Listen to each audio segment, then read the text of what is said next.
Assalamualaikum warahmatullahi wabarakatuh.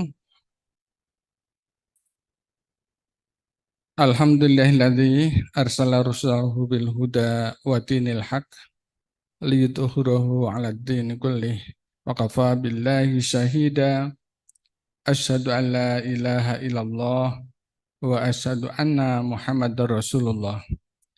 Allahumma shalli ala Muhammad wa ala alihi wa sahbihi ajma'in. Ibu-ibu yang saya hormati, pada kesempatan ini saya ingin menyampaikan materi inti pokok tentang ideologi Muhammadiyah.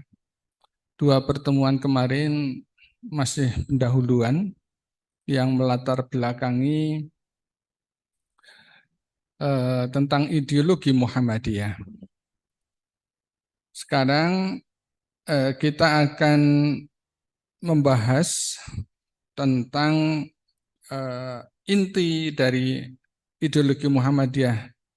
Salah satunya adalah Mukaddimah Anggaran Dasar Muhammadiyah. Ibu-ibu yang saya hormati,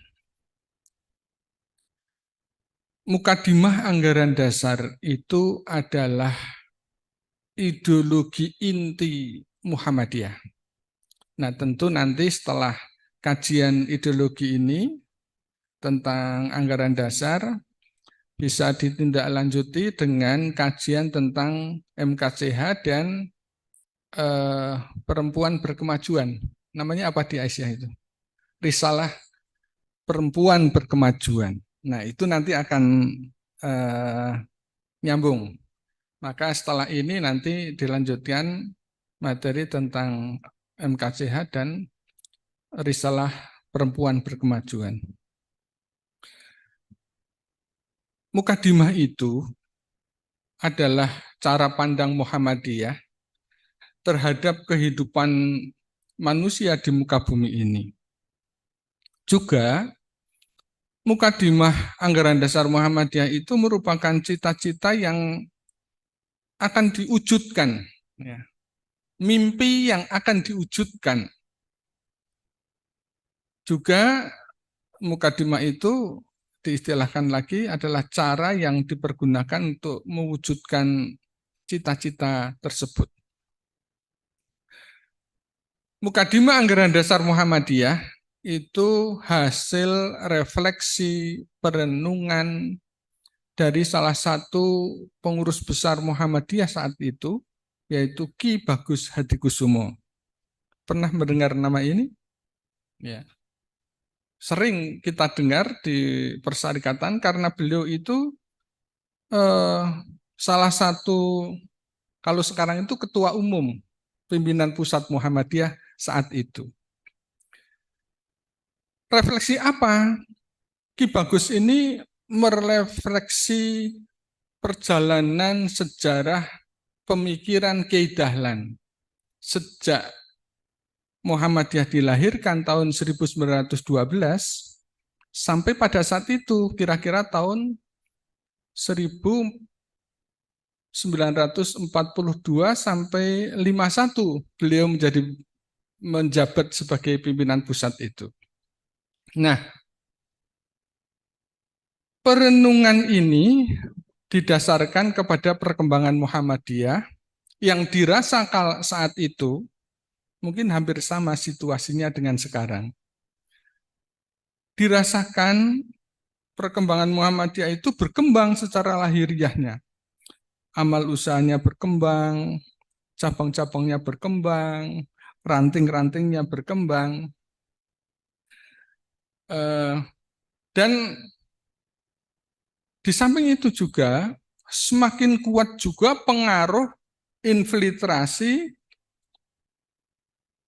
ideologi yang dari luar perserikatan atau dari paham lain.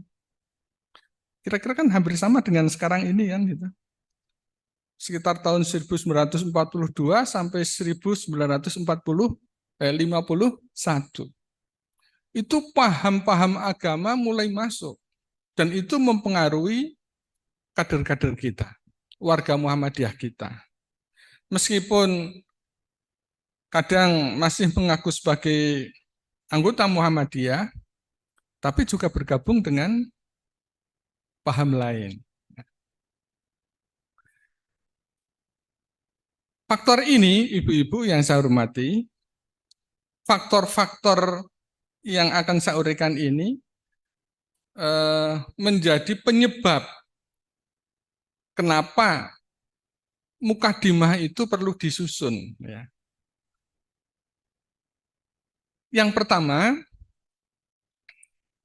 tahun 42 sampai tahun 50-an itu, belum ada rumusan secara formal tertulis tentang dasar dan cita-cita perjuangan Muhammadiyah.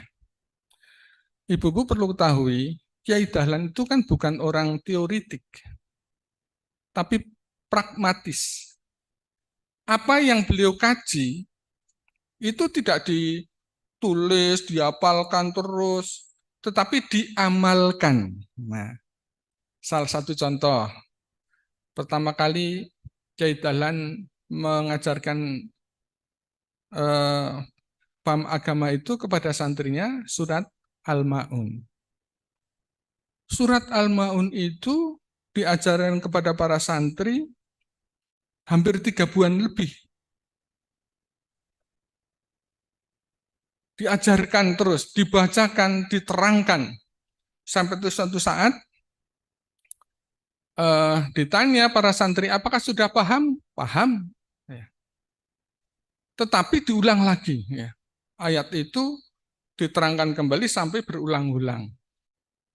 Kemudian setelah 3 bulan muridnya, santrinya tidak paham juga tentang maksud kiai, ya, santrinya dibawa ke luar ruangan, dibawa ke alun-alun, dibawa ke pinggir pasar, melihat fakir miskin yang ada di sekitar alun-alun saat itu.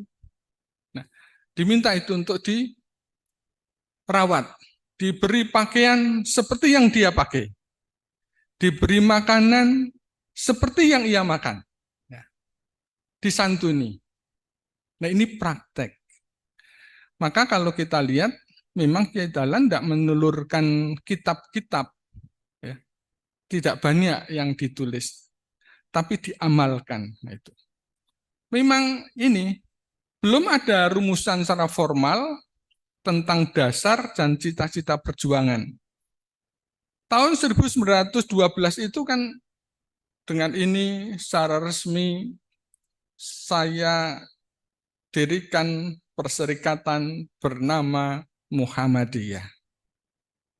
Tapi cita-cita, rumusan tentang cita-cita perjuangan itu secara formal belum tertulis, belum ada yang tertulis. Kehidupan rohani keluarga Muhammadiyah juga menampakkan gejala menurun. Kira-kira itu hampir 30 tahunan. Setelah Muhammadiyah berdiri, Ki Bagus itu merenung. Gitu. Itu hampir 30 tahun. Kehidupan rohani, kejiwaan warga Muhammadiyah itu, girohnya, semangatnya itu menurun. Ya, menurun. Mungkin diakibatkan juga saat itu kan masih penjajahan. Ya, masih penjajahan, untuk urusan dunia itu masih berat, ya. Mencukupi kebutuhan hidup itu masih berat. Juga yang ketiga, masih kuatnya berbagai pengaruh alam pikiran dari luar yang langsung tidak langsung itu berhadapan dengan paham keyakinan hidup Muhammadiyah saat itu. Dan saya kira ini dari zaman ke zaman terus berlangsung. Dan kita tahu juga di tahun 1945 saat Indonesia merdeka, kemudian pemerintah membuat pembukaan Undang-Undang Dasar Republik Indonesia tahun 45 yang sekarang sering kita baca di upacara-upacara itu. Pembukaan Undang-Undang Dasar Republik Indonesia tahun 1945. Pemerintah membuat itu. Kemudian Ki Bagus tambah merenung lagi itu, merefleksi kembali. Ini harus segera dibuat seperti seperti pembukaan Undang-Undang Dasar Republik Indonesia. Maka Bapak Ibu yang saya hormati, mulailah dirumuskan mulai tahun 42 sampai dengan tahun 51. Dan akhirnya setelah terumuskan, Mukadimah Anggaran Dasar Muhammadiyah itu diresmikan di saat Tanwir Muhammadiyah di tahun 1951. Ini saya kira prosesnya sudah saya sampaikan. Secara detail, Ibu-Ibu, saya bacakan naskah mukadimahnya secara utuh.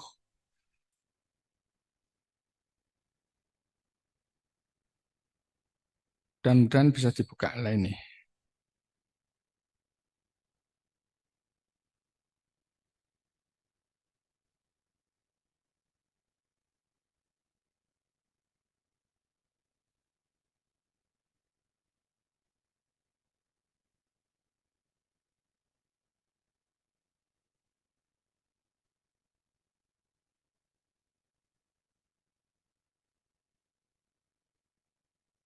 Mukadimah Anggaran Dasar Muhammadiyah itu diawali dengan surat Al-Fatihah secara lengkap. Ini mohon maaf, nggak usah saya copy bubar ayatnya di sini ya. Keliru. Tetapi ini surat Al-Fatihah secara resmi. Dari Bismillah sampai terakhir. Ayat 1 sampai 6. Setelah itu, Ibu-ibu, kemudian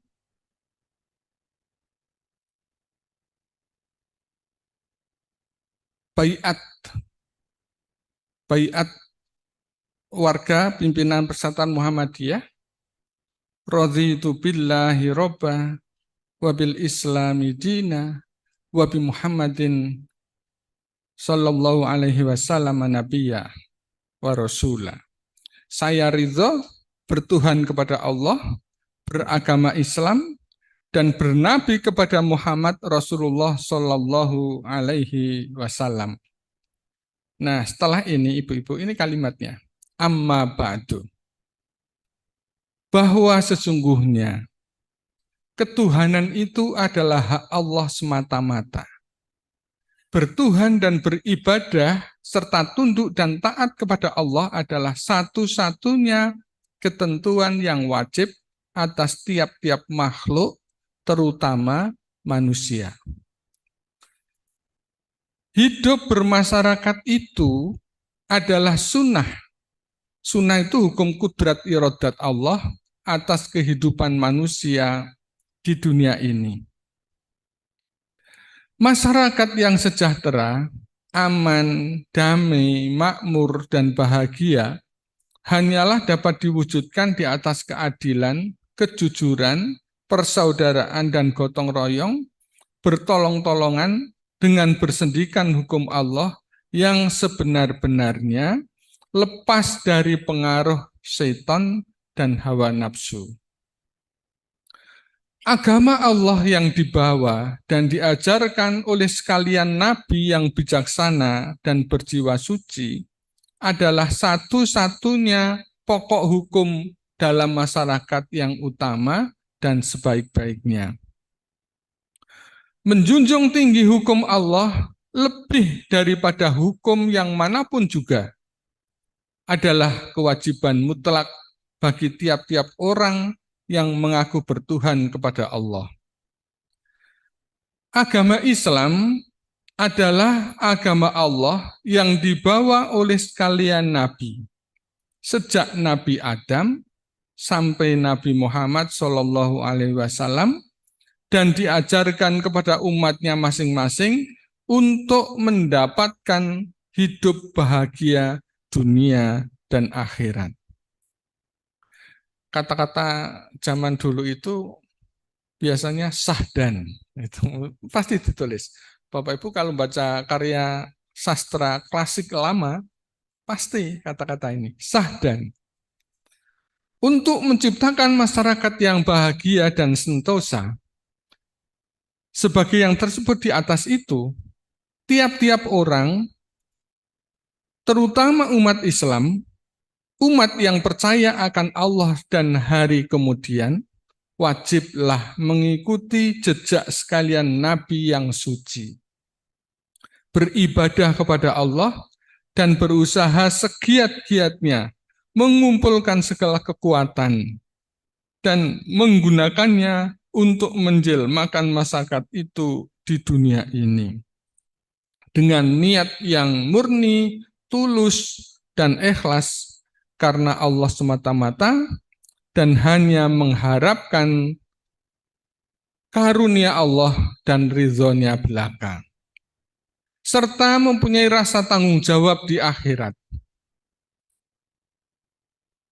Serta mempunyai rasa tanggung jawab di hadirat Allah atas segala perbuatannya.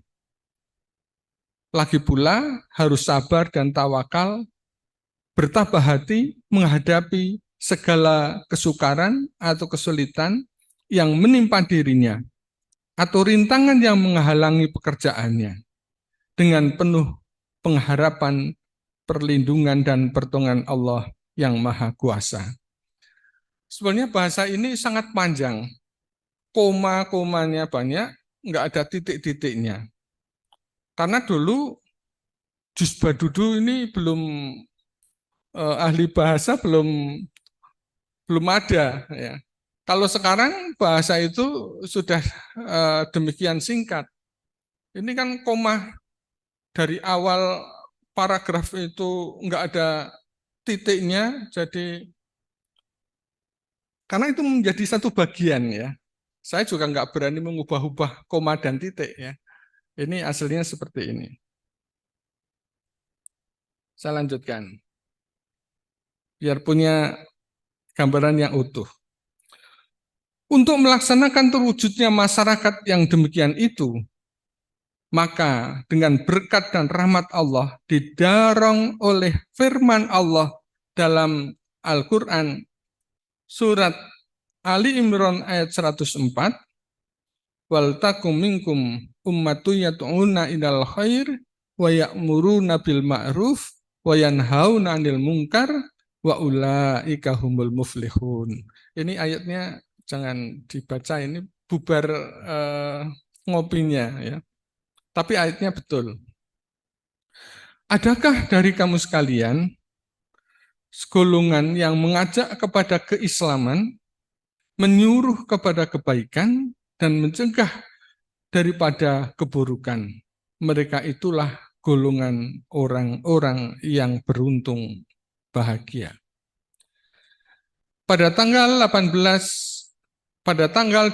Dzulhijjah 1330 Hijriah atau 18 November 1912 Miladiah oleh almarhum Kiai Haji Ahmad Dahlan didirikan suatu perserikatan sebagai gerakan Islam dengan nama Muhammadiyah yang disusun dengan majelis-majelis atau bagian-bagiannya mengikuti pereran zaman serta berdasarkan surah yang dipimpin oleh hikmah kebijaksanaan dalam permusyawaratan atau muktamar.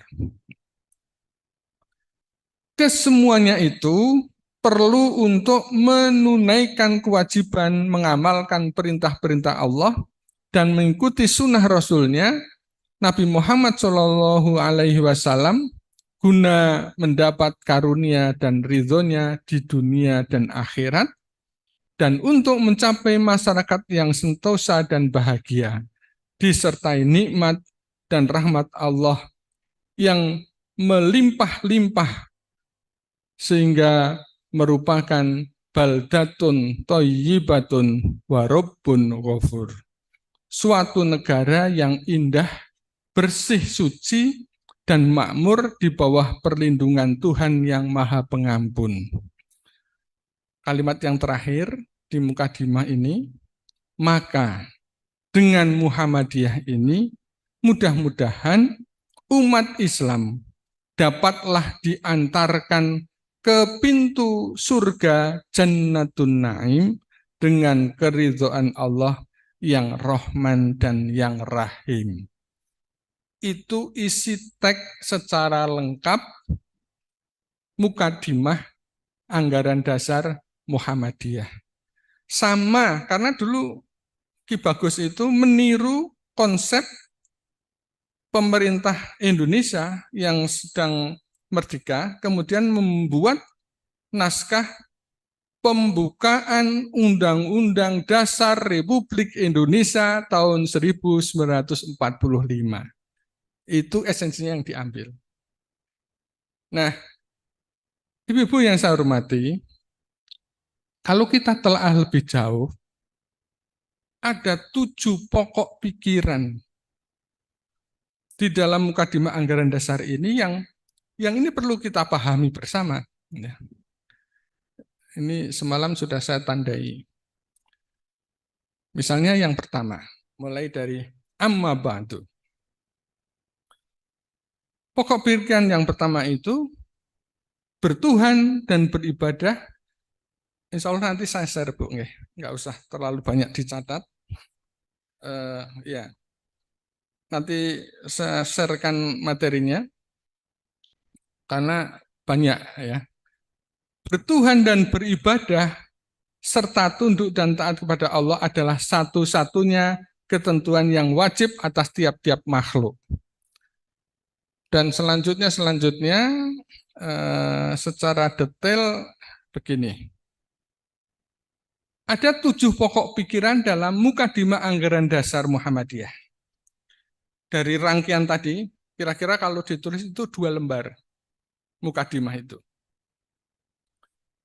Pokok pikiran itu diarahnya yang pertama, ya, hidup manusia itu berdasar tauhid, ya, bertuhan dan beribadah serta tunduk dan taat hanya kepada Allah. Ini adalah pokok pikiran pertama. Tauhid itu menjadi dasar perjuangan Persyarikatan Muhammadiyah. Jadi kalau kita memohon sesuatu itu ya hanya kepada Allah, tidak kepada yang lain. Ya, tidak kepada yang lain. Berdoa kepada yang Maha Memberi, ya, bukan kepada yang lain. Yang kedua, hidup bermasyarakat merupakan sunatullah. Ini mau saya bacakan 7 pokok pikiran dulu, nanti baru akan kita bahas satu persatu. Hidup masyarakat itu merupakan sunatullah. Jadi intinya hidup itu harus bermasyarakat, tidak boleh menyendiri. Ya. Itu sunatullah kita. Yang ketiga, hanya dengan hukum Allah, tata kehidupan sosial dapat berjalan dan berkembang secara positif. Yang keempat, penempatan hukum Islam sebagai sumber hukum tertinggi merupakan kewajiban manusia. Yang kelima, agama Islam adalah agama seluruh utusan Allah yang mana pengamalannya dengan ittiba Rasul.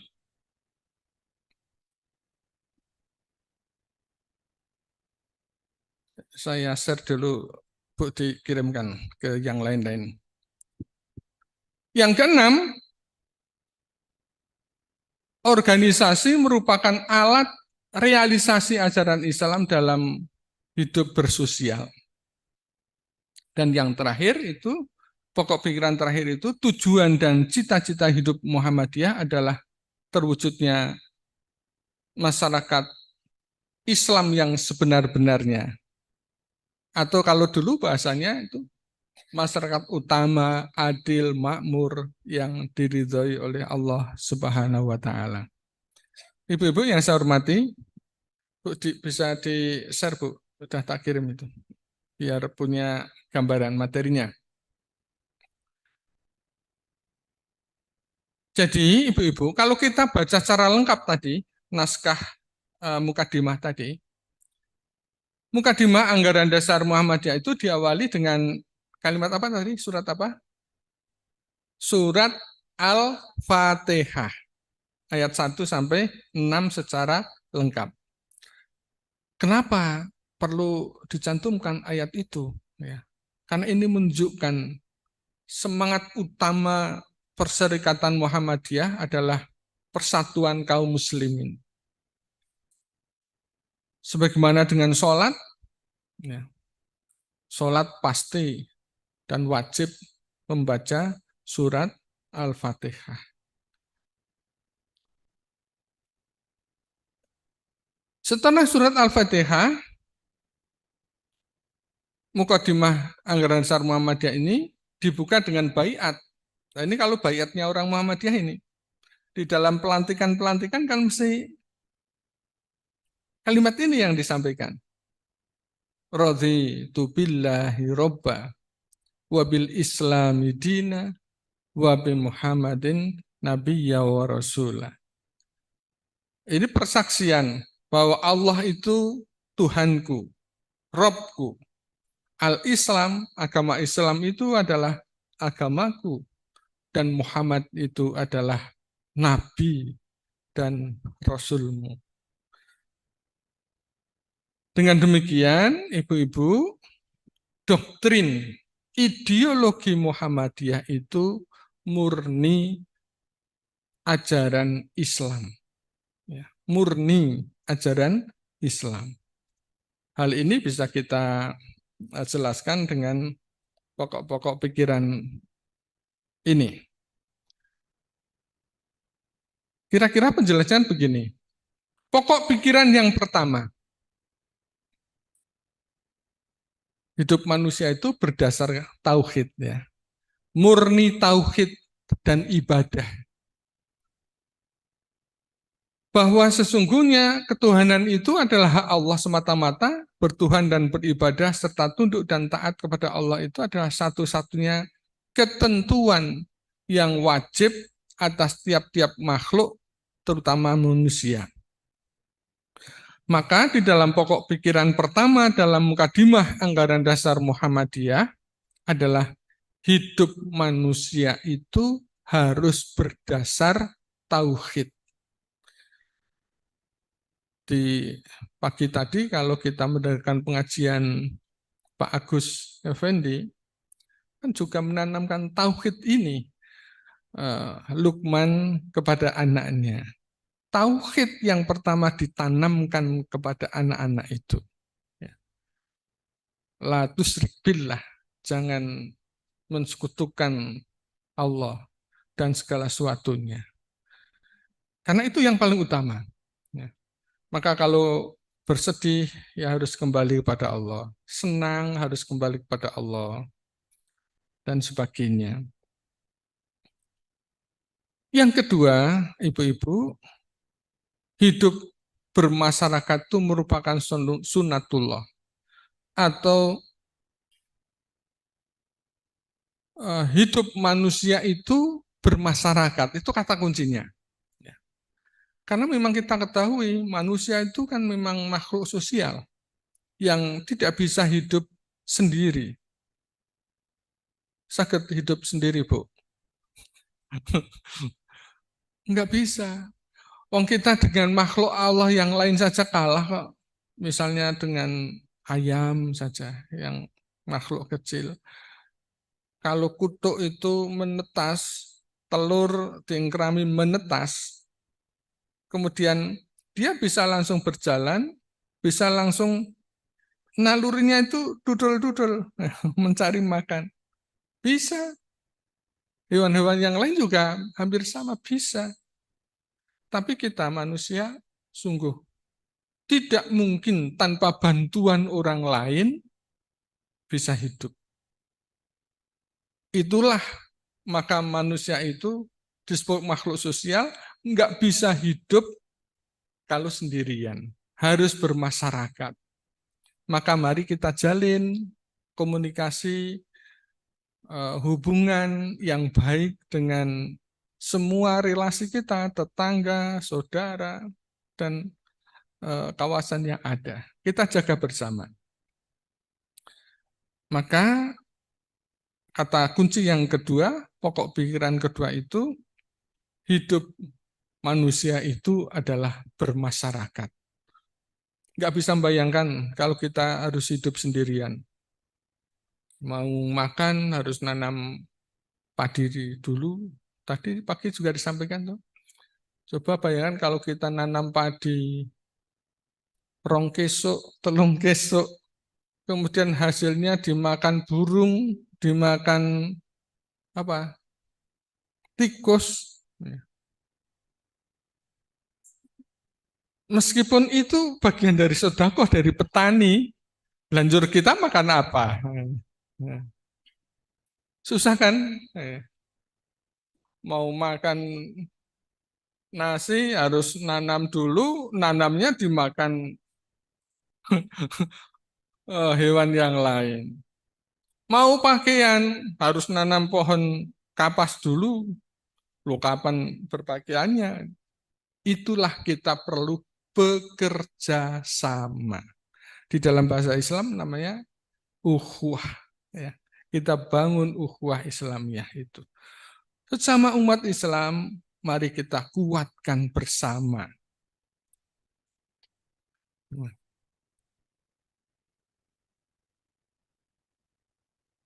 Di dalam surat Al-Hujurat ayat ke-13, Allah berfirman, Inna khalaqnakum min dzakari wa unsa wa ja'alnakum syu'uban wa qabaila lita'arafu. Inna akramakum indallahi atqakum innallaha alimun khabir. Ya ayuhana, saya manusia, inna khalaqnakum min dzakari wa unsa. Sesungguhnya kami menciptakan kamu dari seorang laki-laki dan seorang perempuan dan menjadikan kamu berbangsa-bangsa dan bersuku-suku supaya kamu saling kenal mengenal. Nah, ini kan bermasyarakat ya. Bukan hidup sendiri-sendiri, tapi saling kenal mengenal. Maka mari bersama-sama kita jaga bersama ya. Hubungan hidup bermasyarakat menjadi kunci keberhasilan hidup kita dan ibadah kita. Yang ketiga, ibu-ibu, hanya dengan bersendikan hukum Allah, tata kehidupan sosial dapat berjalan secara positif. Jadi, masyarakat yang sejahtera, yang aman, yang damai, makmur, bahagia itu hanya bisa didapat, diwujudkan di atas keadilan, kejujuran, persaudaraan, dan gotong royong. Selama pemimpin tidak adil, ya, sulit untuk menciptakan kesejahteraan. Sulit. Ya. Sulit untuk menjadi aman, damai, makmur. Ya, kata kuncinya salah satunya adil, berbuat adil. Yang namanya adil kan juga tidak, kalau kita punya anak 3, TK, SD, SMP, atau 4 SMA, nyangoni anak kan juga tidak sama rata kan? Adil itu tidak sama rata, tetapi menempatkan sesuatu itu pada porsinya, pada tempatnya. Ya anak TK tidak sama dengan anak SMA. Tapi adil tetap diberi ya, porsi itu. Bertolong-tolong dengan bersendikan hukum Allah yang sebenarnya lepas dari pengaruh setan dan hawa nafsu. Maka di dalam pokok pikiran ketiga ini, diantaranya adalah tujuan bermasyarakat adalah terwujudnya masyarakat yang sejahtera, aman, damai, makmur, dan bahagia.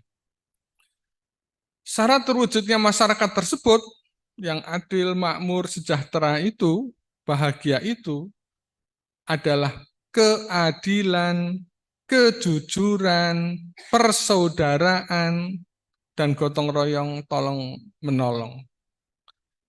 Nah, ini yang kadangkala di dalam masyarakat kurang ya. Selama pemimpin bisa bertindak seperti apa yang disyaratkan ini, adil, jujur, ya, pasti akan sejahtera dan damai.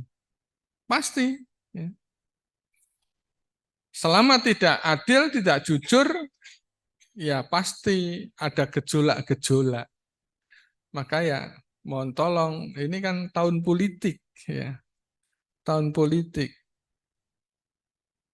Pilihlah pemimpin yang sesuai kriteria. Saya tidak akan menyebut nama, tapi kriteria yang adil, jujur, ya. Itulah yang bisa mewujudkan cita-cita bersama kemakmuran bahagia hidup manusia itu. Yang keempat, ibu-ibu, pokok hukum dalam masyarakat. Agama Allah yang dibawa dan diajarkan oleh sekalian Nabi yang bijaksana dan berjiwa suci adalah satu-satunya pokok hukum dalam bermasyarakat yang utama dan sebaik-baiknya.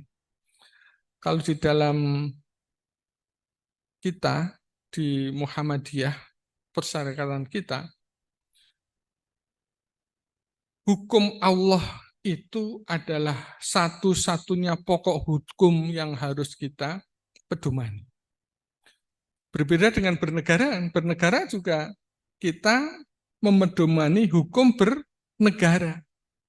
Tapi dalam bermasyarakat, hukum Allah itu menjadi satu-satunya hukum yang harus menjadi pokok utama.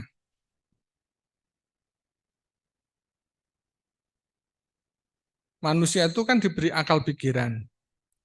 Bisa membedakan mana yang baik, mana yang buruk. Ini baik, ini hukum Allah yang perlu dijalankan, ini yang tidak. Nah, itu menjadi tugas kita bersama. Menjadi dakwah kita di dalam mendakwahkan kepada anggota-anggota jamaah kita. Maka di dalam pokok pikiran yang keempat ini, pokok hukum dalam masyarakat itu tidak lain adalah agama Islam. Yang kelima, ibu-ibu yang saya hormati, agama Islam itu agama seluruh utusan Allah. Sesungguhnya, ajaran yang dibawa oleh para rasul dari Nabi Adam sampai Muhammad itu, yang diajarkan kepada umatnya, risalahnya sama. Hanya disesuaikan dengan zamannya dan umatnya, gitu ya.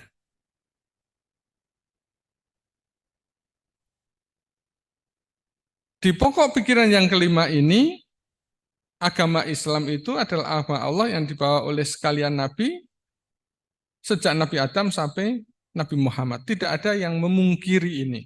Ya. Semuanya sudah clear.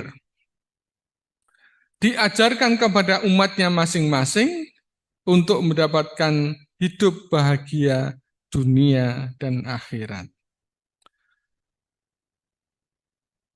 Bisa dikaji kembali di dalam surat Ali Imran ayat 19, itu yang menunjukkan bahwa inna dina indallahil Islam. Sesungguhnya agama yang diridhoi di sisi Allah itu hanyalah Islam. Ayat ini sebagai penutup penyempurna dari para nabi dan rasul, dari agama-agama yang diturunkan melalui nabi dan rasul itu. Inilah penyempurna agama. Tiada berselisih orang-orang yang telah diberi Alkitab kecuali sudah datang pengetahuan kepada mereka karena kedengkian di antara mereka. Barang siapa yang kafir terhadap ayat Allah, maka sesungguhnya Allah sangat cepat hisabnya. Ibu yang saya hormati, yang keenam, organisasi itu merupakan alat wujud dari realisasi dakwah ajaran Islam. Untuk menciptakan masyarakat yang bahagia dan sentosa, tiap-tiap orang, terutama umat Islam, yang percaya akan Allah dan hari kemudian, wajib mengikuti jejak sekalian para nabi dan sebagainya. Ibu-ibu yang saya hormati, karena keterbatasan manusia untuk berdakwah menyebarkan akidah Islam dan muamalah ini terbatas, maka kita perlu berkelompok, bekerja sama, ya. Berkelompok, bekerja sama dengan satu tujuan. Itulah yang disebut dengan organisasi. Karena ciri organisasi itu ada 3. Ya. 1, ada sekelompok orang. Yang kedua, orang-orang itu mau bekerja sama. Yang ketiga adalah apa yang diperjuangkan mereka itu memiliki tujuan yang sama. Itulah yang namanya organisasi. Maka di dalam teks Mukadimah Anggaran Dasar tadi disebutkan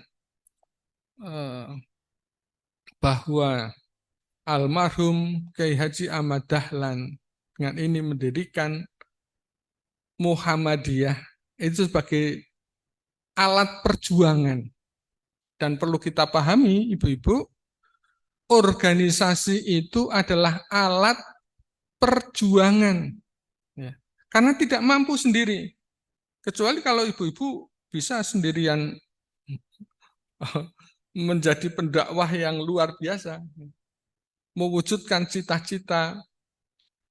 Tujuan Muhammadiyah apa, Bu? Tujuan Aisyah apa, Bu? Mewujudkan masyarakat Islam yang sebenar-benarnya. Itu kan harus diperjuangkan bersama-sama. Dan nggak mudah memperjuangkan itu.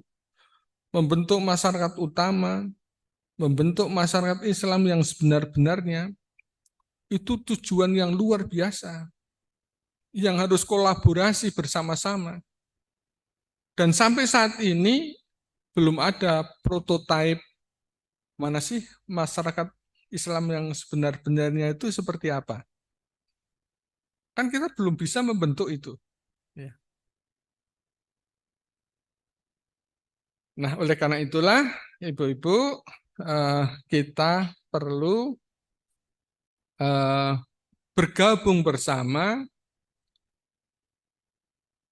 dalam sebuah organisasi. Dan untuk mewujudkan pokok pikiran ini, tidak lain hanyalah dengan berorganisasi. Tadi di dalam kalimat yang terakhir, di dalam Mukadimah Anggaran Dasar juga disebutkan Quran surat Ali Imran ayat 104. Wal takum minkum ummatu yat'una ilal khair wa ya'muruna bil ma'ruf wa yanhauna 'anil munkar wa ulaika humul muflihun. Dan hendaklah ada di antara kamu itu segolongan umat. Ibu-ibu, yang namanya segolongan itu banyak atau sedikit? Segolongan umat hanya sedikit, ya. Enggak banyak, enggak semua, ya. Ini perintah Allah loh ini. Allah yang berbicara. Hendaklah ada di antara kamu umat manusia, segolongan umat, ya, yang menyeru kepada kebaikan, mencegah, menyuruh yang ma'ruf, mencegah yang mungkar. Nah, kalimat yang terakhir ini yang perlu kita pahami. Wa ulaika humul muflihun. Mereka itulah orang-orang yang beruntung. Kita itu ingin sesungguhnya berorganisasi itu menjadi orang-orang yang beruntung. Karena orang yang beruntung itu tidak ada sekolahnya. Orang beruntung itu luar biasa. Hidup dengan gaji pas-pasan, tapi bisa menghidupi kehidupan kita, keluarga kita, anak istri kita. Cukup. Ya. Itu beruntung. Tadi pagi digambarkan, mau pergi ke naik pesawat, eh, karena belum punya tes COVID, ditunda. Itu kalau tidak pertolongan Allah tidak mungkin. Ya. Belum lama pesawat berangkat, berapa jam kemudian dapat kabar pesawatnya jatuh. Nah, kalau pesawat jatuh itu bisa digambarkan coba. Pesawat jatuh kan bisa digambarkan. Kira-kira masih bisa hidup apa enggak itu. Itu orang yang beruntung. Ya. Karena ketinggalan pesawat, itu orang yang beruntung. Mau haji, umroh nggak punya uang. Tapi ada yang bisa memberangkatkan, itu orang yang beruntung. Maka mari bersama-sama, mudah-mudahan kita ini menjadi bagian dari orang-orang yang beruntung itu. Tapi ada syarat-syaratnya, tidak semua orang beruntung. Berangkat arisan, nggak punya uang, tiba-tiba dapat hadiah. Oh, itulah orang yang beruntung. Ada loh orang itu yang setiap saat ada datang jalan sehat, dapat hadiah motor, datang apalagi pertemuan, dapat door prize. Nah, ya, naik kendaraan bayari. Lah itulah orang-orang yang beruntung dan itu nggak ada sekolahnya. Tetapi ada syarat-syaratnya menjadi orang yang beruntung itu. Ya. Tentu ayat ini bisa kita kaji lebih jauh. Kita menyeru kepada kebaikan, mencegah yang mungkar. Menyeru kebaikan itu mungkin gampang kita. Ayo do sholat, ayo melu pengajian. Gampang, ini menyeru. Tapi kalau mencegah yang mungkar, ini kan perlu keberanian. Ya. Ini perlu Bapak Ibu nanti dipraktekkan. Yang terakhir, bagian yang ketujuh, Ibu-Ibu, tujuan dan cita-cita hidup Muhammadiyah adalah terwujudnya masyarakat utama, adil makmur, yang diridhoi oleh Allah, atau menciptakan masyarakat Islam yang sebenar-benarnya. Dan di bagian akhir mukadimah itu, untuk mewujudkan seluruh pokok pikiran dan cita-cita tersebut, semuanya hendaklah menjalankan perintah Allah dan sunnah Rasulullah dalam rangka mewujudkan ini baldatun thayyibatun wa rabbun ghafur. Suatu negara yang indah, bersih, suci, dan makmur di bawah perlindungan Tuhan yang Maha Pengampun. Itulah cita-cita perjuangan persyarikatan Muhammadiyah, termasuk di dalamnya Aisyah. Sehingga jelas sekali di sini ideologinya itu, cita-citanya, tujuannya sangat mulia. Maka sungguh sangat menyesal kalau ada orang yang menyesat-nyesatkan Muhammadiyah itu sebagai aliran yang orang benar. Karena memang belum mempelajari ideologi Muhammadiyah. Perlu dibacakan mukadimah anggaran dasar Muhammadiyah. Dan kalimat yang terakhir ini, Ibu-ibu, sebagai penutup materi ini. Kata-kata terakhir, kalimat terakhir dari naskah mukadimah itu adalah, maka dengan Muhammadiyah ini, mudah-mudahan umat Islam dapatlah diantarkan ke pintu gerbang surga Jannatun Naim dengan keridhaan Allah yang Rahman dan Rahim. Ini tugas Muhammadiyah, mengantarkan umatnya ke pintu gerbang surga. Loh, kenapa kok di pintu gerbang surga tidak ke surga? Loh, kita masih hidup kok, mengantarkan kita Muhammadiyah mengantarkan ke pintu gerbang surga. Karena kita itu masih hidup di dunia. Kita antarkan bersama ke pintu gerbang. Tinggal masuk. Kalau kita sudah dipanggil oleh Allah SWT. Tinggal masuk. Tapi Muhammadiyah mengantarkan umatnya, umat Islam, menuju pintu surga Jannatun Naim. Itulah cita-cita perjuangan yang akan ditempuh oleh Muhammadiyah, maka ini dikatakan sebagai ideologi Muhammadiyah.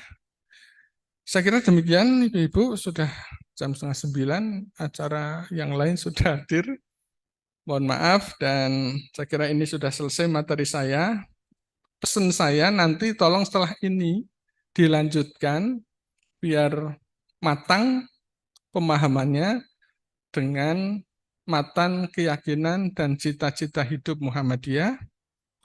Kemudian yang kedua, risalah perempuan berkemajuan. Maka lengkaplah pemahaman kita Aisyah memahami ideologi Muhammadiyah.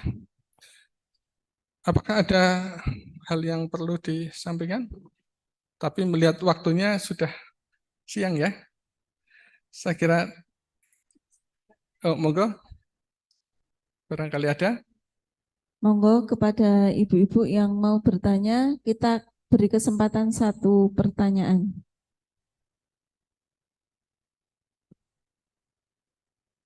Assalamualaikum warahmatullahi wabarakatuh. Waalaikumsalam Saya warahmatullahi. tidak akan tanya, luar biasa.